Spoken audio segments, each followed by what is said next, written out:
The alien girl was crying for food. Her sister knocked on the human's door with an offer he never expected.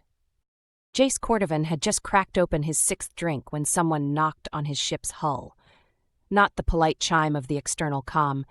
Actual knocking, metal on metal, desperate and insistent. The sound cut through the hum of his quarters.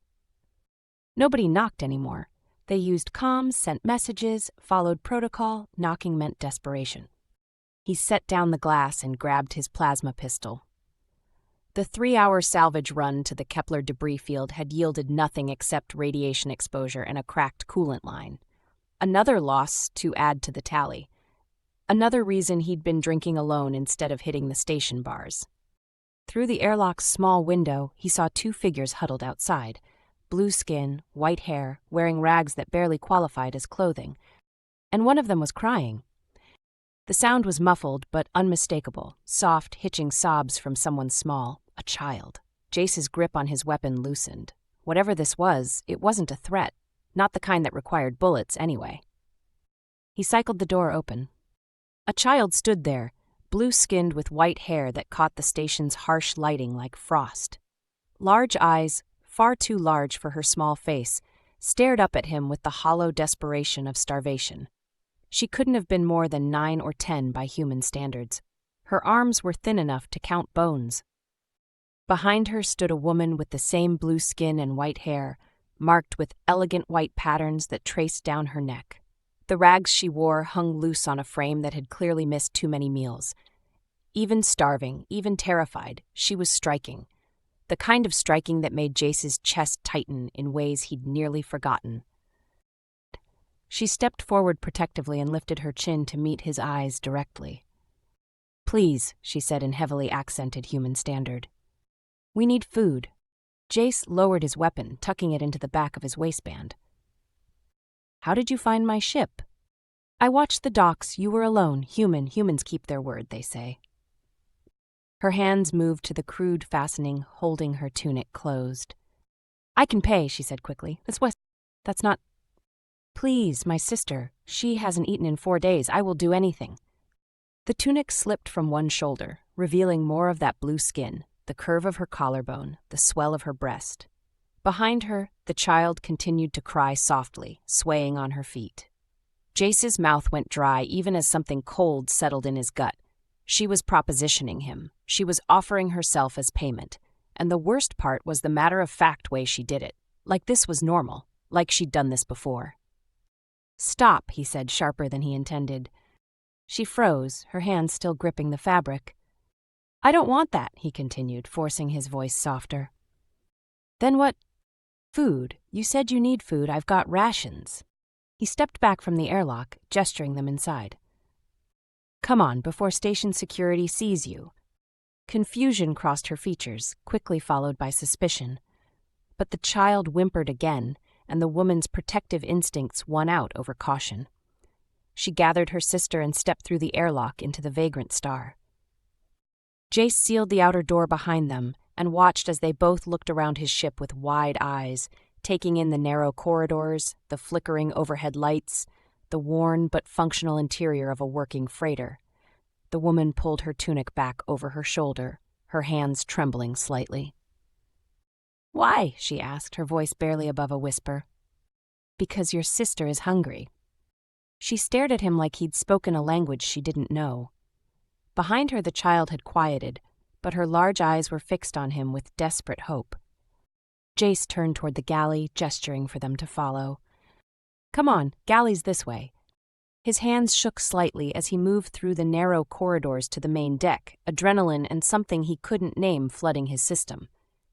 The galley was small, barely large enough for the heating unit and storage lockers, but he kept it stocked well enough. Protein bars, rehydrated meals, water purification tablets. Footsteps sounded behind him, light, cautious. He pulled down 3 ration packs and turned to find both sisters standing in the doorway. The older one had refastened her tunic. Her expression was unreadable, but her eyes tracked his every movement. Jace handed 1 pack to the child first. She snatched it with both hands, tearing it open with her teeth. The woman took the second pack but didn't open it, just held it against her chest, like it might disappear. Thank you, she whispered. Don't thank me yet. He gestured to the small bench bolted to the bulkhead. The child was already sitting, shoving food into her mouth with single-minded intensity. The woman remained standing, tense and ready to bolt. You said you need passage, Jace said, leaning against the counter. She nodded slowly. Threshold station, please, we have to reach. Who's hunting you? The question hit like a physical blow. She went rigid, her free hand instinctively moving to her sister's shoulder. How did you... Nobody stows away on a salvage freighter and offers to whore themselves out for ration packs unless they're running from something bad. Her jaw clenched, anger flashing in her eyes before the desperation returned. Will you help us or not? Jace studied her, the proud set of her shoulders despite everything, the protective way she touched her sister, the exhaustion carved into every line of her body. He should say no. He should put them off at the next station and forget he ever saw them. That would be smart. That would be safe. Yeah, he heard himself say. I'll help. Relief flooded her expression so suddenly that her knees buckled. She caught herself against the bulkhead, breathing hard. The child looked up at her, then at Jace, something like hope brightening those two large eyes. But I need to know what I'm getting into, Jace continued. The woman straightened slowly, gathering herself. When she spoke, her voice was barely above a whisper. They hunt children like my sister. They kill them. We've been running for... A sharp electronic chirp cut through her words. Jace's blood went cold. He knew that sound, his proximity alarm. Something had just entered scanning range. The woman's face went white, her hand tightening on her sister's shoulder hard enough that the child winced. They found us, she breathed.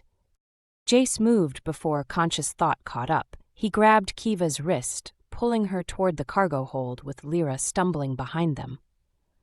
Smuggling compartment, he said, his voice low and urgent.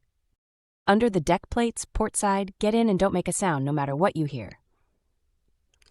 Kiva's eyes widened, but she nodded. Her fingers wrapped around his for just a moment, warm despite the chill of fear, before she pulled away and scooped up her sister. Jace pried open the hidden panel, revealing the narrow space below.